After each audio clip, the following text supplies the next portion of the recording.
ऋतिका भक्षण ठाकुर जी ने कियो और आके विषय में क्या प्रकार यशोदा जी ने कितनो सारो प्रकार अपने आगे 10 श्लोकन 11 10 नहीं 11 श्लोक 32वें श्लोक से अपन 42वें श्लोक में आ गए।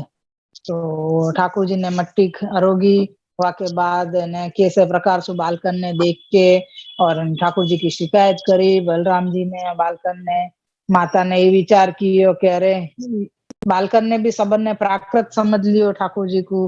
प्राकृत समझ के ये विचार कियो कि ये मट्टी जैसे हम खावे तो हमको शरीर में नुकसान करे, ऐसे ये भी बालक है, प्राकृत बालक ही है, हमारे जैसो ही है। तो ये सोच के उनने भी ये सोची कि अरे जाके भी पेट में तकलीफ हो जाएगी, या की माता को शिकायत मतलब या की माता को बताओ कि ये आगे जाके वापस ऐसा नहीं करे। ये सब विचार करके और उनने ठाकुर जी की शिकायत करी।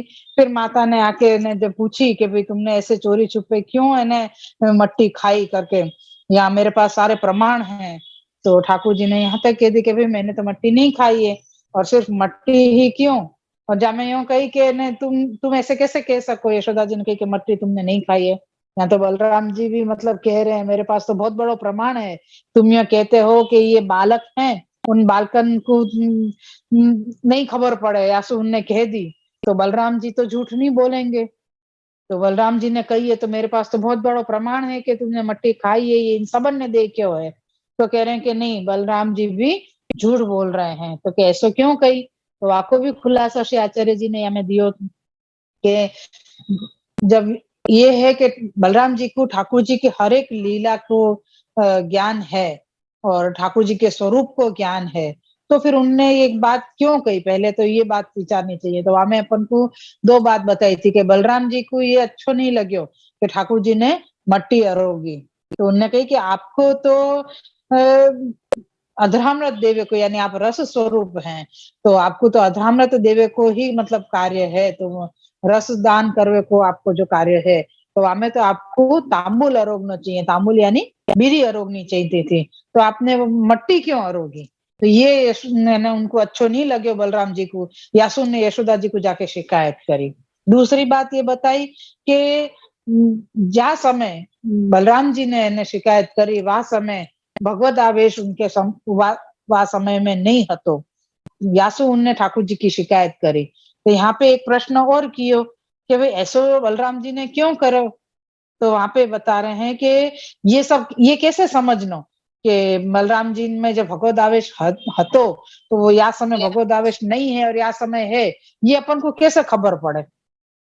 तो यहाँ पे श्री महाप्रभु जी ने या को भी बहुत ही सुंदर खुलासा कियो कि जा समय ठाकुर जी की लीला चल रही हो और वाके विरुद्ध कोई बात होए, वो चाहे कोई भी भगवदीय कर रहे हो या कोई और भी कर रहे हो, जैसे भगवदीय कभी विरुद्ध बात करे ही नहीं है। तो अगर कोई मतलब ऐसी बात निकल रही है जो बहुत ज्ञानी भी होए, सब स्वरूप जानते होए, सारी लीला को अनुसंधान होवे, और फिर भी ठाकुर जी की लीला चल रही होए और ठाकुर जी की वह लीला में विरुद्ध भाव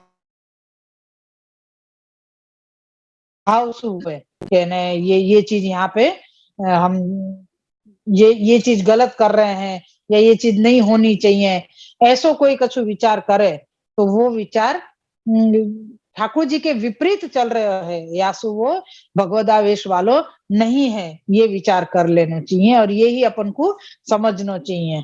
या चीज को यहाँ पे खुलासा किया गया है। तो कि यहाँ बलराम जी में या समय भगवद आवेश नहीं हतो, यासु उनने ये चीज बताई कि ठाकुर जी ने मट्टी खाई है, ये शिकायत उनने यशोदा जी से करी। फिर जब यशोदा जी को ये चीज ने पता चली कि नहीं यहाँ पे ठाकुर जी ने मट्टी खाई है तो अब मेरा पुत्र है, तो उनको प्रताड़ना करनो, कहीं प्रताड़ना नहीं करें, ठाकुर जी को कहीं वो मारे नहीं। यासु ठाकुर जी ने अपनी माता को अपराध से बचावे के लिए और ठाकुर जी ने अपने नेत्र भयभीत रूप से किए और एकदम भोलो मुखारविंद बनायो, या की वजह से माता को जो स्नेह तो वो पहले ज्यादा उभर के आयो और उनने ठाकुर जी को सिर्फ लड़ी कि तेने ऐसा क्यों कियो, बस मार ही नहीं, अगर मारते तो ठाकुर जी को द्रोह भी हो तो, और साथ में ठाकुर जी के अंतःस्थित जो बालक हैं उन सबन को, यानी कि उन भक्तन को द्रोह भी यशोदा जी से हो जातो, और भक्तन को द्रोह भी हो जातो, ठाकुर जी को भी द्रोह हो जातो, तो यशोदा जी ज्ञान प्राप्त करवे के योग्य नहीं रहती। ये भी पूरा प्रकार इन श्लोक में आयो। फिर वाके लिए ठाकुर जी ने क्या प्रकार से यशोदा जी के हृदय में भावना स्नेह युक्त कर दी, और स्नेह युक्त करने के बाद जा प्रकार से जब यशोदा जी ने केवल पूछो कि तुमने मट्टी क्यों खाई है, तो ठाकुर जी कह रहे हैं कि मैंने मट्टी नहीं खाई है। मट्टी ही नहीं केवल, बाकी तो दूध दही माखन भी, ये जो गोपी जन जो कह रहे हैं वो सब भी झूठ बोल रहे हैं, यहाँ तक कि मैंने दूध दही माखन भी कुछ भी नहीं खायो है। तो कह रहे हैं कि ऐसा क्यों, तो कह रहे हैं कि अपनो ब्रह्म स्वरूप, ब्रह्मत्व आपने यहाँ पे श्री यशोदा जी के सम्मुख में प्रकट कियो है, अपनो महात्म्य प्रकट कियो है। तो यशोदा जी को ये बतायो कि मैं ब्रह्म हूँ, और ब्रह्म तो भोक्ता भोक्ता है, लेकिन वो जैसे साधारण लोग खावे ऐसे नहीं खावे है, वो सिर्फ दृष्टि से ही वह चीज को ग्रहण करे है। तो ये ब्रह्म को प्रकार बताए, तो यहाँ पे कह रहे हैं कि अपने मार्ग के अंदर ठाकुर जी श्री महाप्रभु जी के कहने सो भक्त के मनोरथ पूर्ण करने के लिए आप अरोग्य हैं, फिर भी आप अभोक्ता हैं। तो ये कह रहे हैं कि ठाकुर जी ब्रह्म रूप से तो अभोक्ता है ही, लेकिन पुष्टि मार्ग की रीति से, यानी जो भावना युक्त जो है, भाव मार्ग जो है, भक्ति मार्ग जो है, वाके अनुसार आप अरोग्य हैं, लेकिन आरोग्य के बाद भी आप अभोक्ता है। तो ये प्रकार बतायो पूरा, ये भी अपन ने देखियो। वाके बाद जब यशोदा जी ने कही कि अब तो तुम मुख खोलो, तो ठाकुर जी नहीं हो कि मैं तो कुछ खाऊं ही नहीं हूँ, क्योंकि मेरे पास तो जीवा ही नहीं है। जीवा होवे तो मैं वह रस की चाहना भी करूं तो मेरे को भूख ही नहीं लगे। जो चीज अपने पास है ही नहीं, वह कुछ चीज के लिए अपन की इच्छा भी कहाँ से होएगी। तो कह रहे हैं कि जीव होवे तो भूख लगे, क्योंकि वो रस चाखने की इच्छा होवे। जीभ ही नहीं है तो भूख भी नहीं लगेगी, भूख नहीं लगेगी तो खाएंगे ही नहीं। तो यहाँ पे ये प्रकार ने बताया, तब यशोदा जी को चिंता हो गई क्या है, ये तो रोज भोजन करे है, सब दूध दही माखन मेरे घर में भी सब खावे, तो ये ऐसे क्यों कह रहे हो, अब तो ये मुखारविंद खोले तो ही मेरे को शांति हो, कि मुझे खबर पड़े कि क्यों ऐसा कह रहे हैं। जब ठाकुर जी ने मुख खोलो, क्योंकि ठाकुर जी ने खुद नहीं कहा कि अगर तुमको मानवे में नहीं आ रहा है तो तुम ये प्रत्यक्ष मेरा मुख खोल के देख लो। तो यशोदा जी के कि अब तो तुम मुख खोलो, और जब मुख खोलो तब सारो विश्व यशोदा जी को दर्शन करायो। ज्ञान शक्ति दी ठाकुर जी ने, ज्ञान शक्ति देके, और यशोदा जी ने पूरा विश्व देखियो, फिर जगत भी देखियो। वहां में फिर जल वायु अग्नि समुद्र द्वीप चंद्र तारा पूरा भूगोल देख लियो। सब चीज को सिर्फ देखना ही नहीं, सबको ज्ञान भयो। वो भी पूर्व प्रकार अपन को बतायो कि विश्व यानी अलौकिक ऊपरी ऊपरी विश्व देखियो, और ने वहां में जगत की कही तो कि जगत और विश्व तो एक ही चीज है, दो बार नाम क्यों दिए, तो कि विश्व को मतलब है ऊपरी भाग पूरा देखियो, जगत को मतलब है भीतरी सब देखियो। तो ये प्रकार आए, और फिर यहाँ के अंदर अपन को एक चीज और बताई कि श्री महाप्रभु जी ने ब्रह्म को मानवे को प्रकार बतायो, तो वहां में एक दो दो चीज बताई थी अपन को कि ब्रह्म को अक्षर नहीं, अक्षर नहीं, क्या तो ब्रह्म को दो रीत से पहचाने।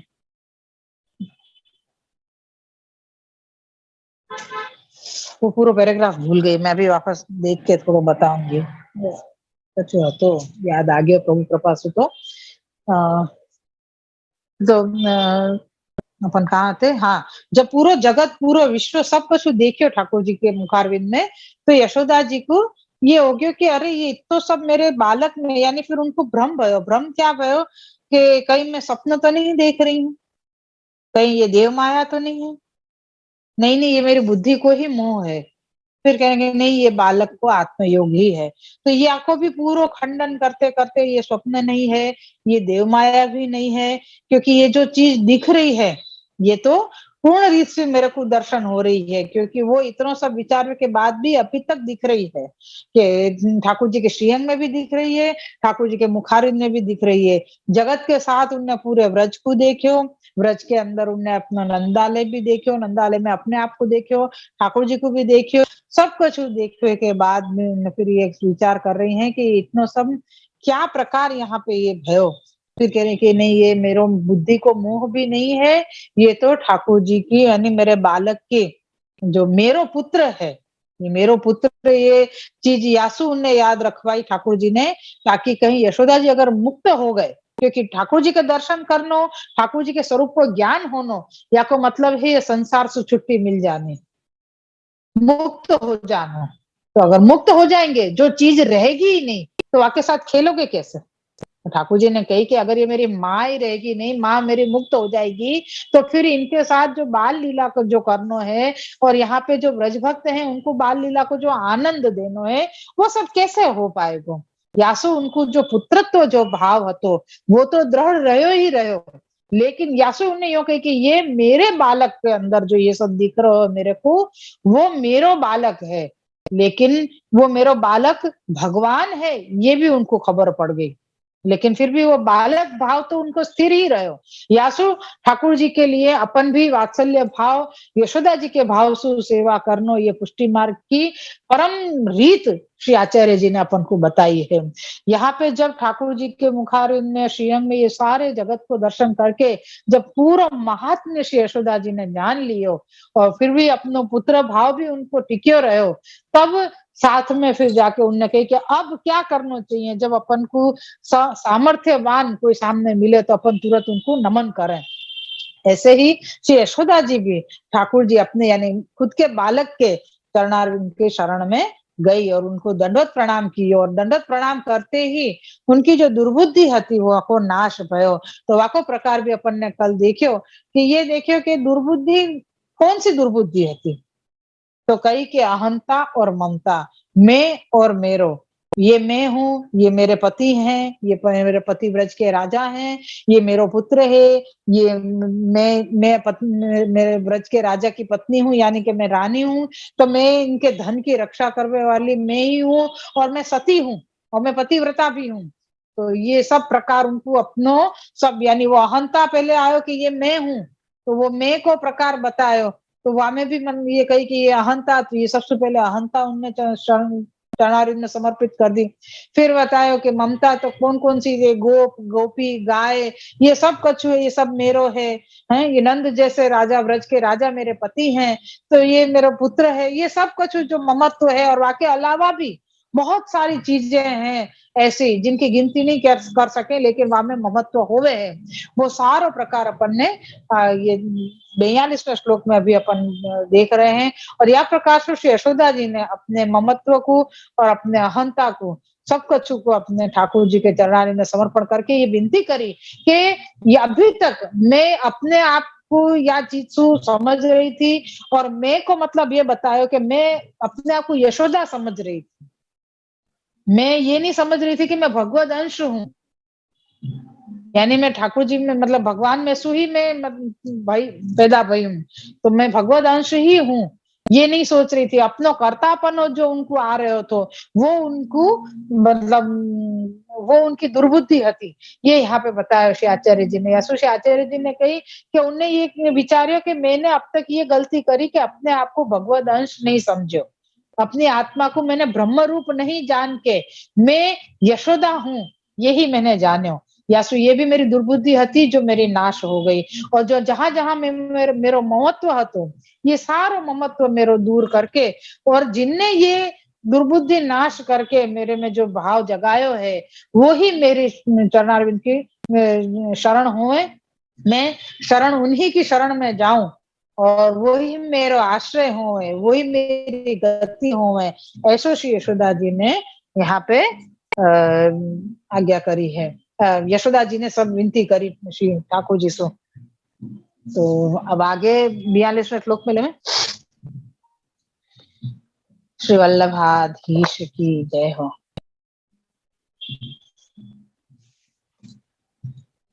श्री कृष्णाय नमः, श्री गोपीजन वल्लभाय नमः, श्री वाक्पति चरण कमलेभ्यो नमः। श्रीमद् भागवत महापुराण श्रीमद् वल्लभाचार्य जी विरचित श्री सुबोधनी जी की टीका 10वां स्कंद पूर्वार्ध तामस प्रकरण में प्रमाण अवान्तर प्रकरण को चतुर्थ अध्याय चल रहे है। प्रमाण प्रकरण को चतुर्थ अध्याय चल रहे हो। 10वें स्कंद के अनुसार अपनो 8वां अध्याय यानी के 8वां अध्याय चल रहे है और अपन 42वें श्लोक में या समय चल रहे हैं। या को अपना एक पैराग्राफ बाकी है या को, और वाके बाद शायद मुक्कारी का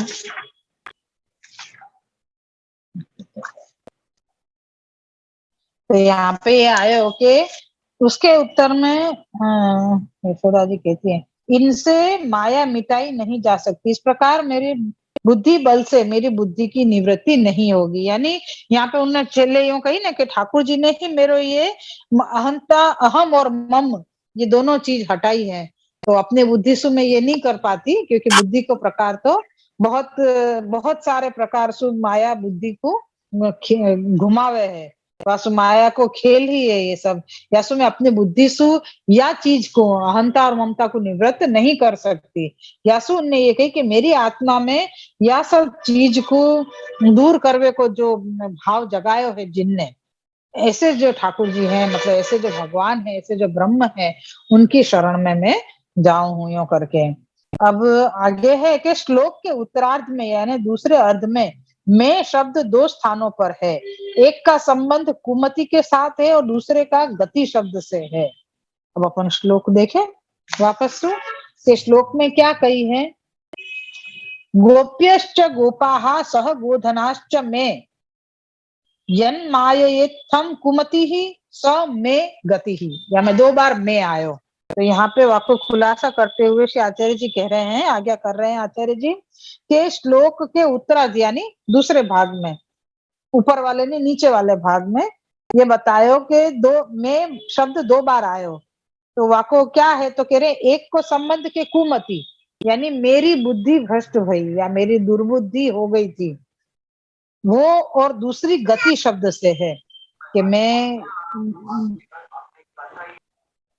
2 बार जो मैं शब्द दियो गए है वाको यहाँ पे प्रकार बताया कि दोनों के आशय को आचार्य श्री बताते हैं कि जो मैं शब्द कुमति से संबंध रखता है उसका भाव है कि माया भिन्न है, मैं जीव भिन्न हूँ, इसलिए माया के मोह का विषय मैं बनती हूँ। माया अलग है और मैं यानी कि जीव अलग हूँ, या सो माया मेरे ऊपर हावी हो सके है, यानी मैं या के विषय में मोह में बंध जाऊं।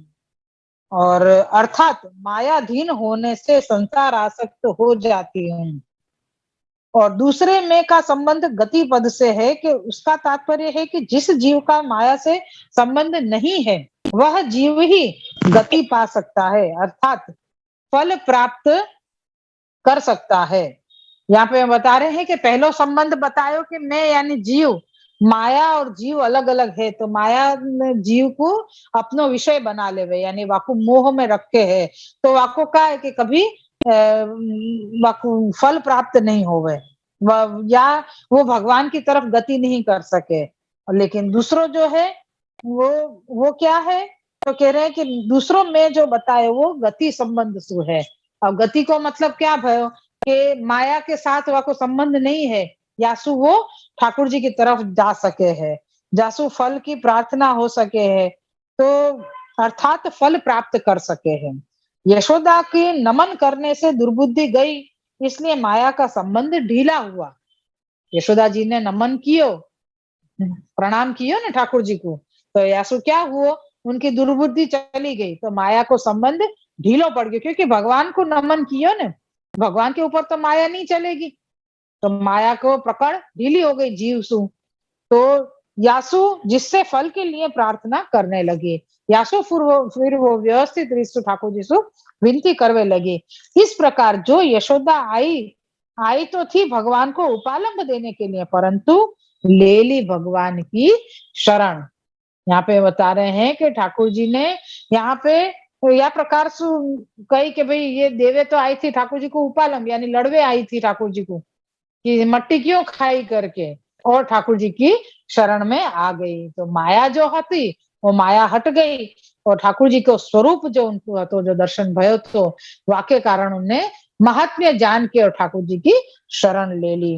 यहाँ पे अपने ये 42वां श्लोक पूरो हुआ।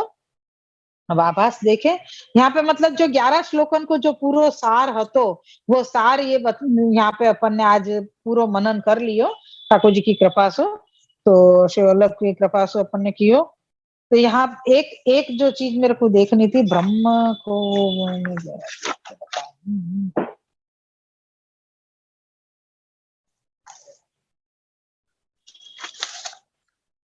36वां श्लोक।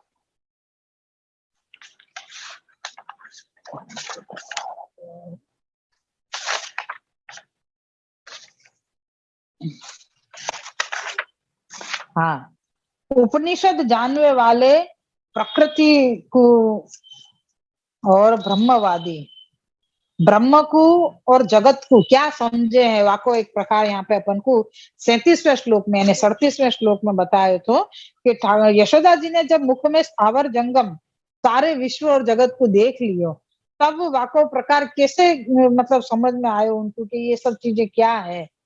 तो वहां में बता रहे हैं कि उपनिषद जानने वाले जो हैं वो जगत को भगवान को प्रतिकृति रूप माने हैं। उपनिषद जानने वाले जो हैं तो वो शास्त्र को जानने वाले तो वो ये कह रहे हैं कि जगत भगवान को प्रतिकृति रूप यानी वाके जैसो है, भगवान नहीं है वाके जैसो है। और ब्रह्मवादी जो है वो जगत को भगवान को आधिदेविक स्वरूप समझे हैं। ब्रह्मवादी जो है ब्रह्म को ही ये ब्रह्म ने ही बनाई है यासु वो ब्रह्म ने बनाई हुई चीज आप ब्रह्म स्वयं आधिदेविक है तो अलौकिक है तो उनको उनकी बनाए हुए जगत भी आधिदेविक ही है ये यहाँ पे ब्रह्मवादी लोग समझे। तो श्री महाप्रभु जी ने वह चीज को क्या करके समझायो तो कही के जगत कार्य कारण रूप मान के दोनों उनको समझाया समाधान करते हुए एकता करके बताई कि कार्य और कारण एक ही है तो वस्तु जगत और ब्रह्म में भेद नहीं है क्योंकि जगत कौन ने प्रकट कियो तो कि ब्रह्म ने और क्यों कियो क्योंकि आपको खेल करना है यानी कार्य कारण ब्रह्म की ही इच्छा है यासु जगत और ब्रह्म अद्वैत है द्वैत नहीं है। ये श्री महाप्रभु जी ने यहाँ पे यानी अतः जगत प्रतिकृति होते हुए भी ब्रह्म रूप ही है। जो कोई यो कहते है कि जगत मिथ्या है तो ये नहीं मानना क्योंकि जगत मिथ्या नहीं है जगत बनाया है ठाकुर जी ने और ठाकुर जी को खेल करनो है वहां पे यासु आपने बनाया है यासु सबसे पहले जो प्रकार श्री आचार्य जी ने प्रकट कियो भूतल पे पधार के वो यही खंडन कियो कि जगत मिथ्या नहीं है जगत सत्य है। क्यों क्योंकि वहां में ठाकुर जी ने लीला करी है ठाकुर जी ने खेल किए हैं ब्रज भक्तन को यहाँ पे विराज के अनुभव कराए हैं बाद में भी 252 वैष्णव ने भी यही अनुभव किया है और अध्यावपी आज भी ठाकुर जी अपने निज भक्तन के ऊपर श्री वल्लभ की कृपा सु श्री यमुना जी की कृपा सु खूब खूब कृपा विचार के अनुभव करावे ही है या में कोई शंका ही नहीं है कहीं भी क्योंकि अपना पुष्टि मार्ग ऐसो विरलो मार्ग है कि जाके कोई के साथ तुलना हो ही नहीं सके। तो यहाँ ठाकुर जी ने ये कृपा विचारी और ये ब्रह्मवाद मतलब जैसे श्री आचार्य जी को ब्रह्मवाद जो स्थापन किया ब्रह्म रूप और जगत ये एक ही है ये चीज जो यहाँ पे बताई वो अपन को वापस एक बार मैंने मनन करायो और ये अपने 42 श्लोक अपने पूरे हो गए हैं। ये में पूरा प्रकार यशोदा जी की शरणागति तक को जो पूरा प्रकार आयो कि पुत्र भाव फिर क्यों रखियो ठाकुर जी ने ताकि ठाकुर जी को उनसु बाल लीला को जो आनंद देनो है और ठाकुर जी से जो आनंद आप रस प्राप्त कर रहे हैं वो दोनों अरस परस जो आनंद लेनो है वाके लिए उनको जो लौकिक पुत्र भाव हतो वाको कहीं भी हिलवे नहीं दियो। ताजी महाराज के क्लिपमन में मैंने सुनियो है उनकी वाणी सुन के ताजी ने ये कही कि अगर ठाकुर जी अपना पुत्र भाव हटा के केवल ब्रह्म भाव रखते उनके अंदर तो क्या हो तो फूल पत्र चढ़ावे लग जाते चंदन चढ़ावे लग जाते हैं यही सब काम हो तो जो कर्मवादी जो मतलब बाहर जो मर्यादा में होवे है ठाकुर जी को बस वही हो तो ठाकुर जी को सुख को विचार कोई नहीं करतो क्यों क्योंकि हम इनको कहाँ सुख दे सके ये तो ईश्वर है ये तो भगवान है भगवान को जीव कहाँ सुख देगो विचार ही नहीं कर सके, बल्कि खुद के सुख की मांगना ही करते रहेंगे।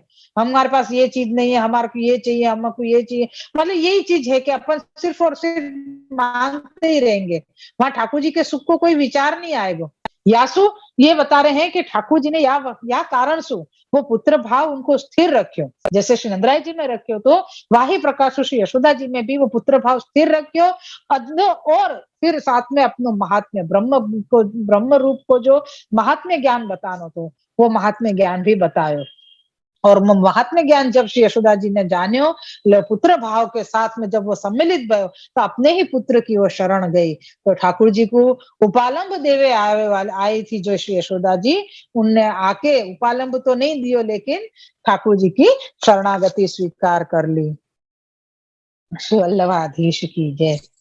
आगे देखें अपन आभास।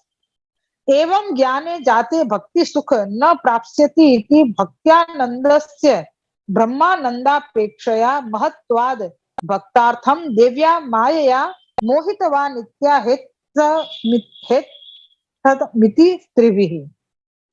आभास अर्थ है कि श्री कृष्ण ने जब देख लिया कि यशोदा को मेरे ईश्वर एवं रूप का ज्ञान हो गया, इससे अब यह भक्ति यानी वात्सल्य स्नेह का आनंद का रस न ले सकेंगी। ब्रह्मानंद से भक्ति में विशेष आनंद है। अब इतने से वस्तु विचारों के जब ठाकुर जी ने देख लियो कि इनने मेरे को ईश्वर को ज्ञान और ईश्वर और उनके रूप को ज्ञान यशोदा जी को हो गयो है, तो अभी अपनो वात्सल्य भाव और पुत्र रूप से जो मेरे से स्नेह करते थे, वो आनंद अब नहीं ले सकेंगी, क्योंकि महात्म्य की विशेषता हो गई ना। अभी तो वो पुत्र भाव तो दृढ़ है ही है, लेकिन महात्म्य की विशेषता या समय हो गई, जब तो शरणागति स्वीकार करी, नहीं तो उपालंब देती रहती, भले ने ईश्वर है तो का हो गयो। तो वो में अभी महात्म्य ज्ञान विशेष होगी, तो ठाकुर जी ने कहा अरे ये ब्रह्मानंद से ज्यादा तो भक्ति में विशेष आनंद है, जो भजनानंद को जो आनंद है वो विशेष है। तब भगवान ने भक्त हितार्थ, यशोदा जी कौन है? भक्त है ना। तो यशोदा जी के लिए ठाकुर जी ने विचार किया कि भक्ति को आनंद ब्रह्मानंद से ज्यादा विशेष आनंदित करने वालों है। तब ठाकुर जी ने भक्त के हित के लिए उसमें अपनी वैष्णवी माया से ज्ञान को तिरोहित कर भक्ति उत्पन्न करने के लिए मोह यानी कि स्नेह उत्पन्न किया। ठाकुर जी ने महात्म्य बता दियो, वाके बाद वैष्णवी माया सु वो सब हटा दियो। जो भी आ समय ठाकुर जी ने अपनो स्वरूप बताया, तो वह स्वरूप को एक हृदय के कोना में रख दियो, तिरोहित करनो यानी बिल्कुल हटा नहीं दियो, क्योंकि हटाना ही हो तो महात्म्य बताते ही नहीं। आपको भूलवाई देना हो तो महात्म्य बताते ही नहीं, भी महात्म्य बताने की जरूरत ही नहीं है थी। लेकिन महात्म्य बताए वो यही के लिए बताए, ताकि आप जो भक्ति को दान दें, भक्ति जो करें, वाक्य कारण स्नेह उत्पन्न हो। भक्ति को मतलब है एक प्रकार की चाहना, एक प्रकार को प्रेम जाको कह सके। वो ऐसा प्रेम है जो निस्वार्थ है, जामे सिर्फ जासु अपन प्रेम कर रहे हैं, वाक्य सुख को ही विचार आवे और कुछ नहीं आवे, और कोई स्वार्थ नहीं हो। यासु ये निस्वार्थ भाव है, निस्वार्थ प्रेम है, निस्वार्थ भक्ति है। या में कोई आदान प्रदान नहीं है, सिर्फ देनो ही देनो, यानी ठाकुर जी के सुख को लिए जो करना है वो करते ही रहना, बस ये एक प्रकार है। यासु ऐसो जो भक्ति जो है वो उत्पन्न करने के लिए मोह यानी कि स्नेह उत्पन्न किया। भगवान ने मोह स्नेह उत्पन्न कर यह बताया कि यशोदा अब भक्त है, माता नहीं। अब भक्ति प्रकरण प्रारंभ होता है, जिसका वर्णन 3 श्लोकों से करते हैं। अब यशोदा जी क्या प्रकार से भक्ति कर रहे हैं वो प्रकार यहाँ पे बता रहे हैं, क्योंकि यशोदा जी अभी तक माता हते, तो माता के साथ उनको भक्त बताए, और भक्त बना के उनको जो ज्ञान कराए हो, ज्ञान हृदय में एक तिजोरी की जैसे जो अपन संभाल के रखे हैं, हृदय में कहे ना कि अपनी बहुत अच्छी अच्छी यादें हैं वो अपन ने संभाल के रखी हैं, जब भी वो कोई याद करें तो वैसे खो जाए अपन, क्या क्या बात है कि ऐसे सुंदर यादें अपनी हो। तो यह प्रकार से यहाँ ठाकुर जी के स्वरूप को जो ज्ञान भयो, वो ठाकुर जी के स्वरूप को यशोदा जी के हृदय में स्थित करके, और आपने फिर सु वो मोह यानी वो स्नेह वालो जो मोह, जो पुत्र भाव को जो स्नेह है, वो स्नेह और अब तो भक्त हो गए, क्योंकि ठाकुर जी के स्वरूप को भी ज्ञान हो गया, तो वो भक्त हो गए हैं। तो भाई हिसाब से आपको दोनों ही प्रकार को यहाँ पे भाव यहाँ पे बताया गया है। माता नहीं है लेकिन भक्त है, तो भक्ति करने के बाद जो एक प्रकार से भक्ति हो जाएगी, वाके बाद ठाकुर जी फिर से वाकु सब जो तिरोधान करेंगे, सब तिरोहित करेंगे वाकु, तब जाके वापस तो आपको जो मात्रा को जो स्वरूप है वो यहाँ पे प्रकट होएगा। अभी तो यह समय तो एक गोपी बन के और ठाकुर जी को भक्ति करेंगी यह समय श्री यशोदा जी। तो ये प्रकार आएगा, तो ये अपन अब कल देखेंगे। है श्री वल्लभाधीश की जय हो। 42 श्लोक ठाकुर जी के साथ को जो मृत्तिका भक्षण को जो प्रकार है, तो वह वो यहाँ पे पूरा आयो, ये अपन ने यहाँ पे देखियो। श्री वल्लभाधीश की जय। ज्ञान मार्ग में ठाकुर जी सिर्फ दृष्टि सु चीज को अंगीकार करें, और विष्णु को हमें पूरा प्रकार बताया कि अभोक्ता है। अभोक्ता यानी वो अन्न ग्रहण नहीं करें, जैसे अपन लोग खावे, जैसे स्पष्ट बताया ना कि ठाकुर जी कह रहे हैं कि मैं ब्रह्म हूँ, तो मेरे तो जीवा ही नहीं है। जीवा होए तो रस चाखने की इच्छा होए, जीवा होएगी नहीं तो खाएंगे खावे की इच्छा ही कहाँ से होएगी। तो मेरे को भूख लगे ही नहीं है, भूख नहीं लगे तो मैं खाऊंगा नहीं। तो वो ब्रह्म को प्रकार आयो, क्योंकि ब्रह्म खावे नहीं है। लेकिन ठाकुर जी ब्रह्म तो है लेकिन पुष्टि प्रभु है। तो श्री महाप्रभु जी की कृपा सु, महाप्रभु जी की कहानी सु अपन जब विनती करें ठाकुर जी को, तो जैसे हमारे बड़न ने भी कही है और दादाजी महाराज से भी फिर से वही चीज सुनी है मैंने, कि श्री महाप्रभु जी, श्री गोसाई जी, श्री यमुना जी, श्री स्वामी जी, श्री नंदराय जी, श्री यशोदा जी और सारे व्रज भक्तन की कहानी सु अपन हमेशा हर भोग के लिए विनती करें। हर भोग में ये अपन विनती करें कि प्रभु आप कृपा करके आरोग्य। तो जब ये विनती करेंगे, जब कहानी देंगे, तब जाके ठाकुर जी वो चीज अंगीकार करेंगे, तब वो आरोगेंगे। और पुष्टि मार्ग में भक्त को भाव आरोग्य है, यानी कि भक्त के भाव को अंगीकार करे हैं ठाकुर जी, और फिर भी आप अभोक्ता हैं। तो अपनो भक्ति मार्ग विशेष भयो ने कि भक्त के मनोरथ भी पूर्ण किए, और फिर भी आपने अपनो ब्रह्म स्वरूप में कोई क्षति नहीं भई आपको, कि भाई इनने खा लियो तो इन्हें इनको तो अभी ब्रह्म तो चलो गयो, ऐसा थोड़ी होवे कोई। जैसे वो कोई सीरियल में पिक्चर नहीं बताए कि नहीं ये चीज अगर इन्हें तुमने अगर ऐसा कियो तो तुम्हारी शक्ति चली जाएगी।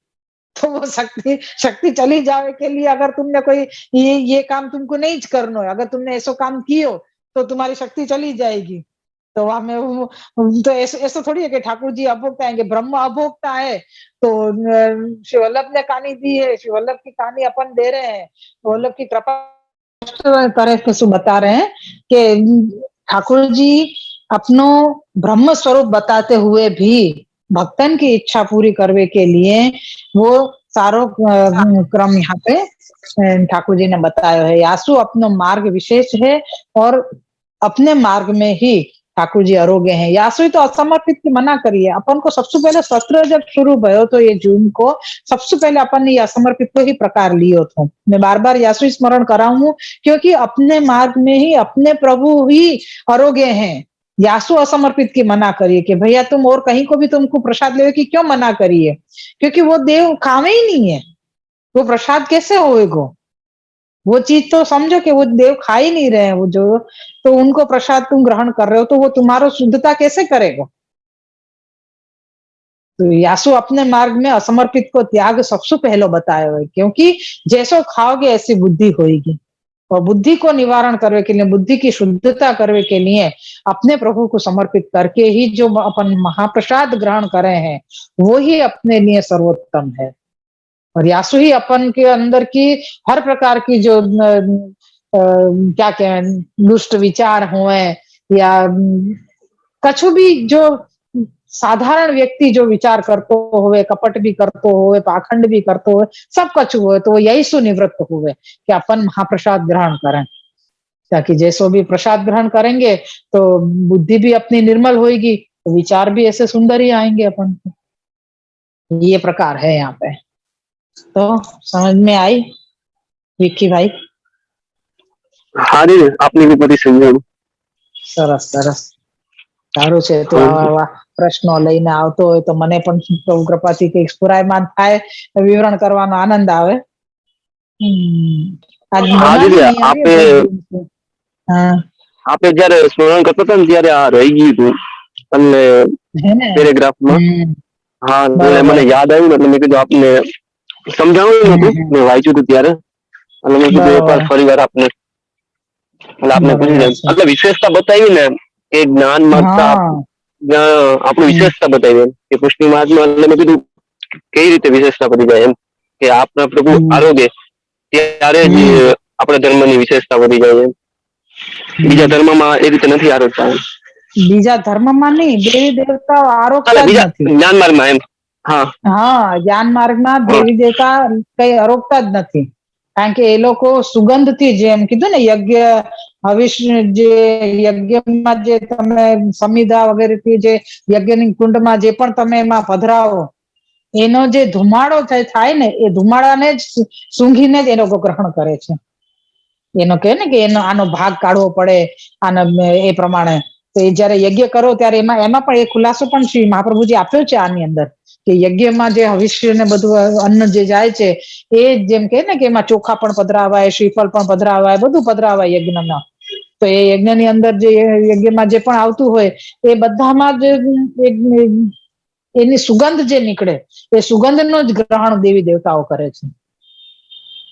એ જ એ લોકોનો ભાગ હોય. એને શું આવીને કે સંવિધાન યજ્ઞ થોડી આરોગશે એ કઈ. એટલે એ પ્રકાર છે. એટલે એ સુગંધ આરોગે એટલે આપણે એમ સમજીએ કે એમને અમે અર્પણ કરી દીધું. એટલે કીધું ને કે અર્પણ અને સમર્પણની ભાવના પણ આપણા માર્ગમાં ફરક છે. મર્યાદામાં અર્પણ કરાય છે, આપી દેવાય. આપણે ત્યાં તો આપીને પણ પ્રસાદ રૂપે ગ્રહણ કરાવે છે. એટલે સમર્પણનો ભાવ થઈ જાય છે. એટલે શબ્દોમાં પણ ઘણો બધો ફરક છે, કે શબ્દોમાં પણ ભેદ છે. તો એના દ્વારા એમ કે ને કે આજે લોકને જે ઈચ્છા હોય એવી શબ્દો બોલે છે ઠાકોરજીની સન્મુખમાં. તો એવું ના ચાલે. ઠાકોરજીને કઈ રીતે આપણે બોલવું જોઈએ, કઈ રીતે સામગ્રીઓના નામ લેવા જોઈએ, કઈ રીતે સજાવટ, કઈ રીતે સખીજનોના, કઈ રીતે પુસ્તકોના, અલગ અલગ એ બધો ક્રમ છે. તો આપણા માર્ગની અંદર એ બધાની લગભગ બધાના શબ્દો અલગ છે. આમ એક જ સરખા છે, બોલવામાં કે એવા અઘરા પણ નથી. પણ એમ છતાં પણ આપણા માર્ગની વિશિષ્ટતા એ તો છે ને છે જ, એમાં કોઈ શંકા જ નથી. જે ખાલી કાની આપીએ તો ચાલે, પછી પેલું બી બોલે છે ને કે છગન તો મગન પ્યા, એવું બધું બોલવાનું? ના, એવું બધું નહીં. એવું ખાલી બધું આપણે નહીં કાની બોલવાનું. કાનીમાં વલ્લભની કાની કાની વ્રજભક્તોની એ હા, કાની જ વ્રજ આપી ભક્તોની કાની. હા, એ કાની આપીને કૃપા કરીને આરોગો, બસ એટલું જ. એટલું જ, એટલી પેલું જ નહીં વિનંતી બોલવાનું. કરવાની. હા, ના, એ બધું નહીં. એટલે તમે શું તમે બોલો છો મગન? એટલે સમજાયું નહીં મને. એવું છે ને, એવું કઈક કલે એવું કરીને છે ને, છગન મગન પ્યારેલાલ એ તો કી જે કીર્તન છે કલેવાય ને. બધું કીર્તન છે. હા, એ ઓકે. તો કીર્તન છે. હા, એ તો કીર્તન ના છે. એટલે હું તો કાની જ મંગળામાં એવી રીતે મંગલ આપું ભોગ છું. નું કીર્તન છે એ તો. એટલે હા, એટલા અચ્છા. માટે જ એમ પણ બોલો, પણ એમ બોલો તો કઈ વાંધો નથી એમાં. એવી રીતે પણ શ્રી મહાપ્રભુજીની કાની તો આપવાની જ એમ. બોલો તો કઈ વાંધો નથી એમાં બી. હા, જોકે એ તો આખું એના માટે કીર્તન જ છે, છગન મગન પ્યારે લાલ કીજીએ એ કલેવા. કીર્તન એવું છે. હા, વાંધો જો નહીં. ખબર પડી ને. આપું આવા અમારા ભોળા ભોળા ભક્તો હોય પછી ઠાકુરજીને ગમે જ ને, પછી શું કામ ના ગમે. જાણવા મળ્યું ને એટલે આજે પૂછ્યું તો એમ. હા, સરસ સરસ છે. ચાલો ભલે. વલ્લભ આદેશ બરાબર. કીજે.